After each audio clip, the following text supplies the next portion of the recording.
salary negotiable. Look, Traveler, an urgent hiring notice and they're paying top more, too! Oh, Paimon likes the sound of that.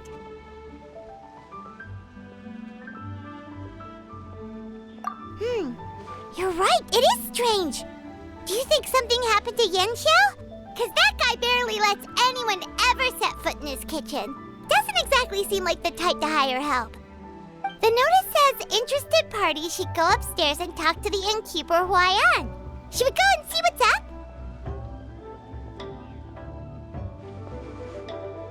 Yeah, and we can ask about the pay while we're at it.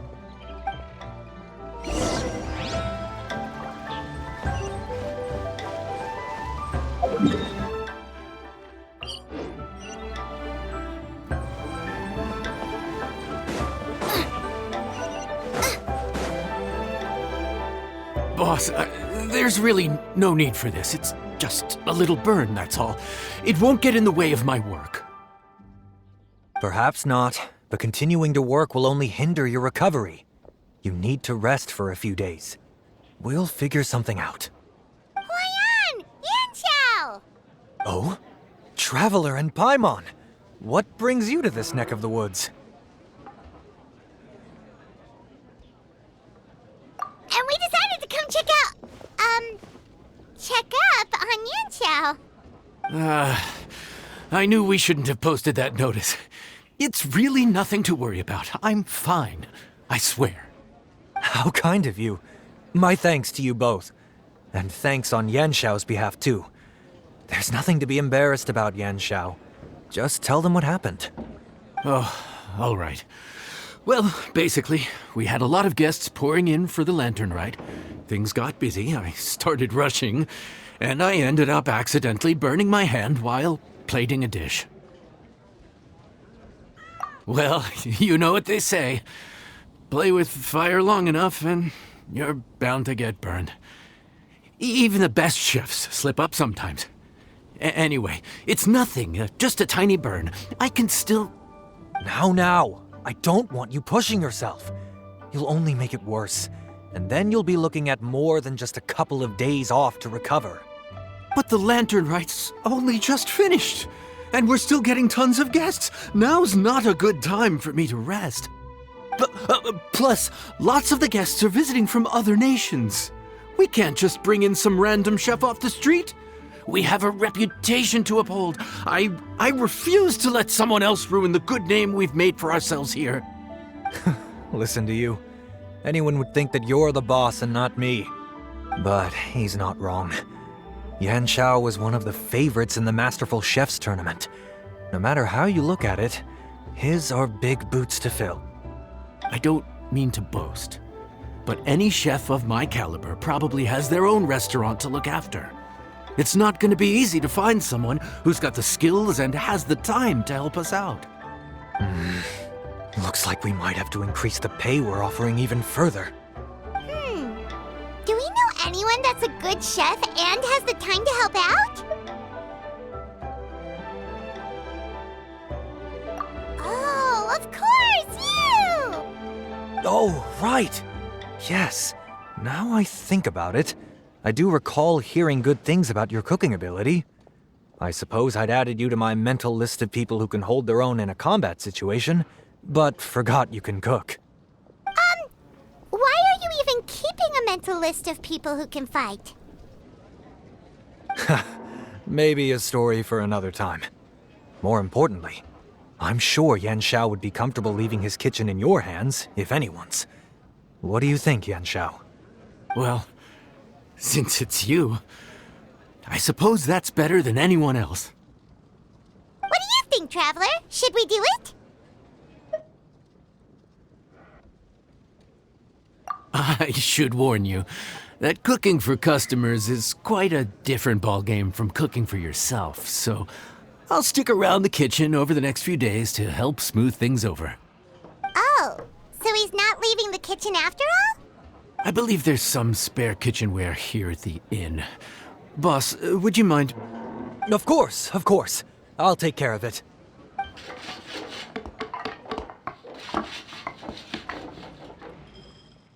Whew. All done. Come, take a look. This was made with your measurements in mind.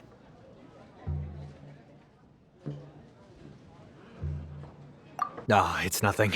A little handicraft and elbow grease goes a long way. All right, Yanxiao. I'll leave you to take it from here. You really went to all the trouble of building a new stovetop? What was wrong with the original? Boy, you really hate when people touch your stuff, huh? No, it's nothing like that. As boss always says, hire who you trust and trust who you hire. I just thought the original setup might be a little, tall for you.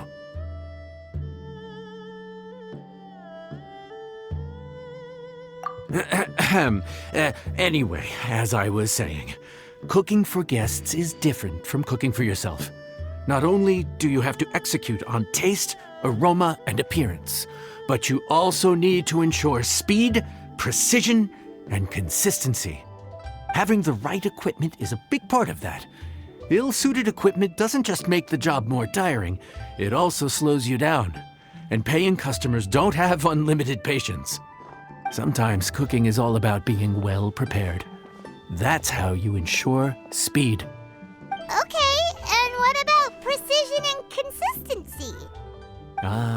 Precision all comes down to using your eyes. Where to slice into a particular cut of meat, how much oil to use, how to tell when a dish is done cooking. When you cook for yourself, you can always add salt if it's too bland or add water if it's too salty.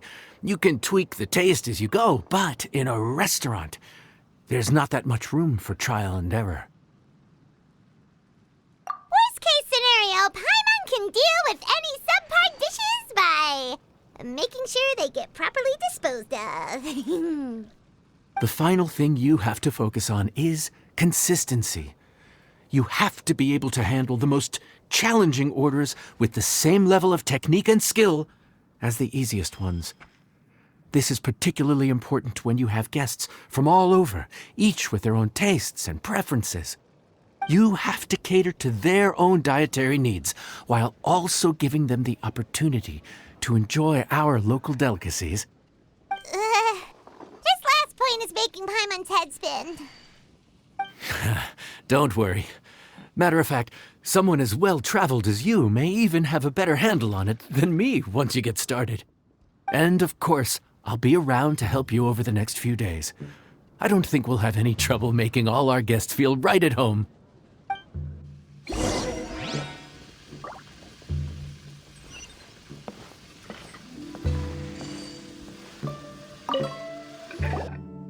There's no time to lose, so let's get started. I imagine you probably have a good handle on the cooking side of things already. What you need to pay attention to is remembering each table's order. Try not to get them mixed up. Oh, Paimon's memory is like a steel trap. This is gonna be a cinch.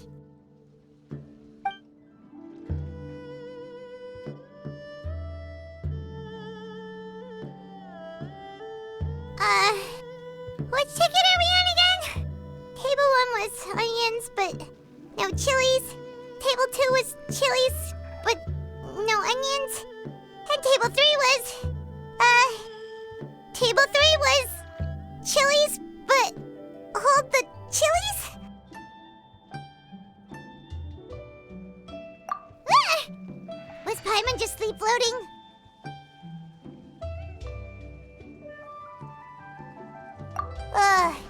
We didn't even get a break in the middle. Paimon's brain is turned to mush. Is it always this busy here? No, but this is peak season.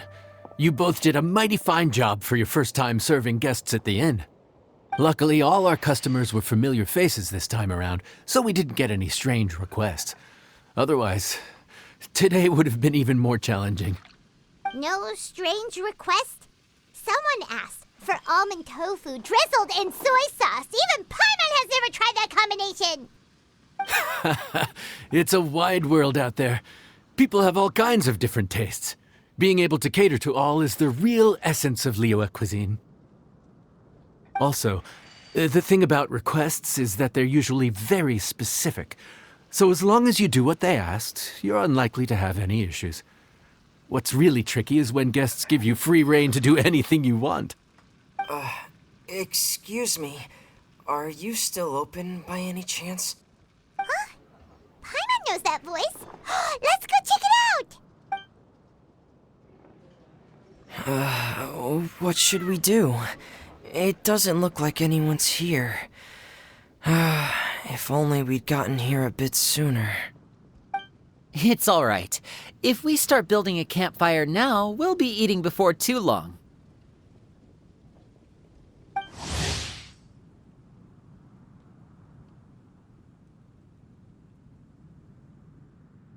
Right. Besides, if anyone's to blame, it's Linny. So busy being a greedy culture vulture that he lost track of time.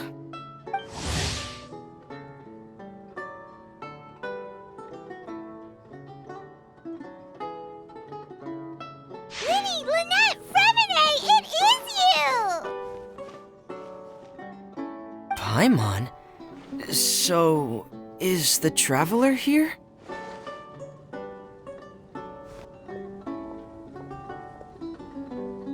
Traveler, Paimon!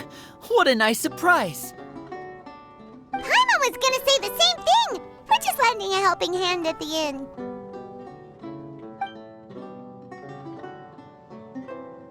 Anyway, so that's how we ended up here. But what about you guys? Don't tell us. Father sent you on another mission?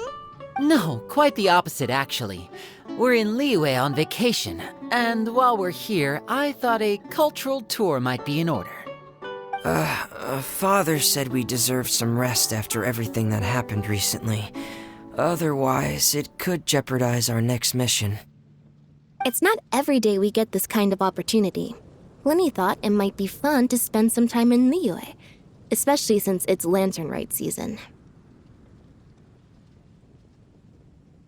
We could hardly pass up the opportunity to watch a Liyue-style magic show. Although, I think they call it conjuring here. In our time here, we've seen conjuring tricks incorporated into a Liyue opera show, and even a wushu dance. It was amazing. So, we decided to stay here for a few more days to see what other forms of inspiration this land might have in store for us. We visited Granny Roshin in Chingsa village not long ago, and today we continued our cultural tour in the area around here. In the end, though, we lost track of time. We haven't even eaten anything yet. And speaking of eating, as you know, seafood is a big part of both Liyue and Fontaine cuisine, but it's cooked very differently here. We simply had to try some local seafood after coming all this way. That's another reason why we decided to extend our trip. Oh, need any recommendations? What have you tried so far? That fish one with the misleading name. Sounds bland, but it's drowning in hot chilies. Oh, you mean blackback perch soup? You're right, the name doesn't give much away. It looked and smelled so appetizing that Lynette took a huge mouthful, blissfully unaware that she was about to set her mouth on fire. She could barely speak for the rest of the day after that. Luckily, that wasn't a huge adjustment for her.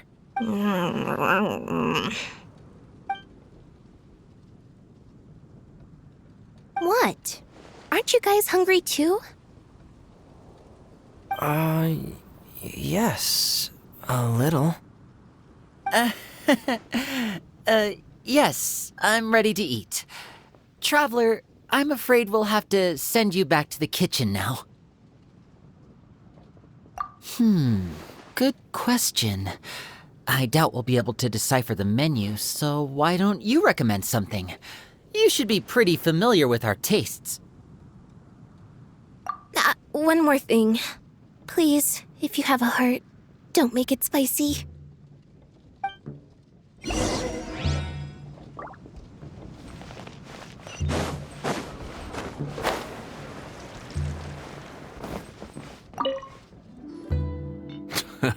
Fontaine, huh? No wonder they can't handle too much spice. Still, if we make the food too bland, they might as well be eating back home. There's this crab and shrimp stir-fry I know that could work. It's quite heavily seasoned, but it's a lot milder than it looks. It has a light but really satisfying flavor. Ooh, that sounds perfect! What's it called? Well, this is where it gets interesting. They call it the Palace Jewels. The crab roe is supposed to look like pearls of gold, and the shrimp meat like chunks of jade.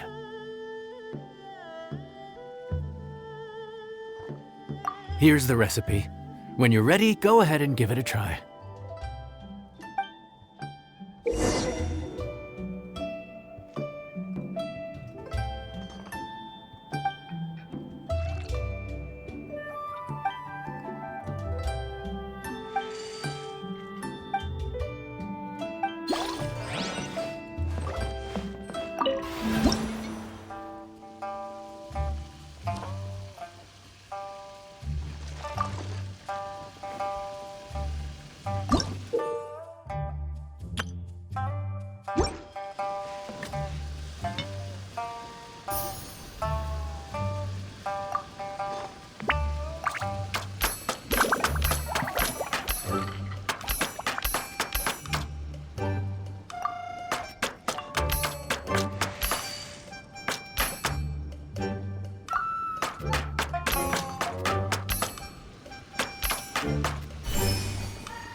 Sorry for the wait. This dish is called the Palace Jewels. Enjoy!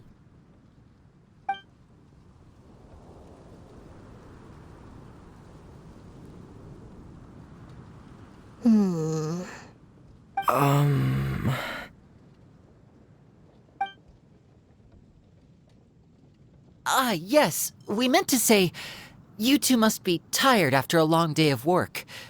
Do you want to eat with us? Oh, now that you mention it, Paimon is a little hungry. Well, if you insist, then who are we to refuse? Oh, right, of course. You're still our customers. Why aren't you eating? The sauce looks a little overpowering. According to Liyue custom, it's probably good table manners to let someone else go first.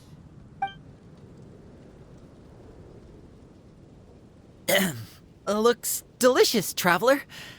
I guess I'll dig in first. Here goes. What is it?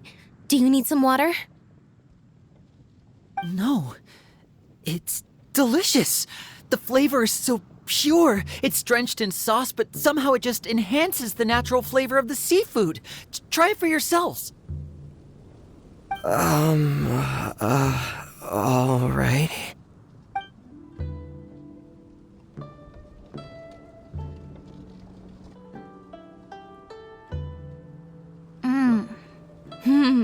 What is that? Crab roe? Yep, you have quite the palate, Lynette. No wonder it pairs so well with the shrimp meat. I've never seen it prepared this way before. According to the creator, chewy crab complements succulent shrimp, making a spectacular seafood ensemble with a succulent flavor and luscious mouthfeel. The crab roe glitters like pearls of gold, and the shrimp shines like chunks of jade. Hence its name, the Palace Jewels. So that's where the name comes from. Huh. I suppose it's quite fitting then. Was Paimon always this well-spoken?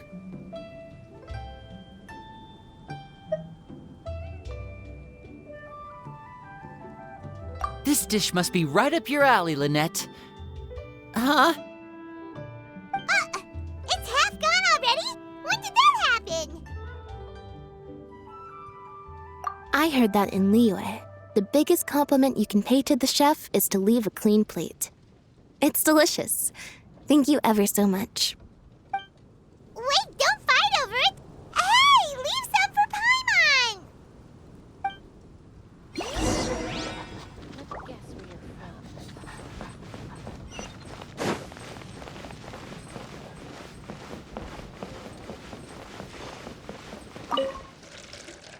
So your friends like the dish, huh?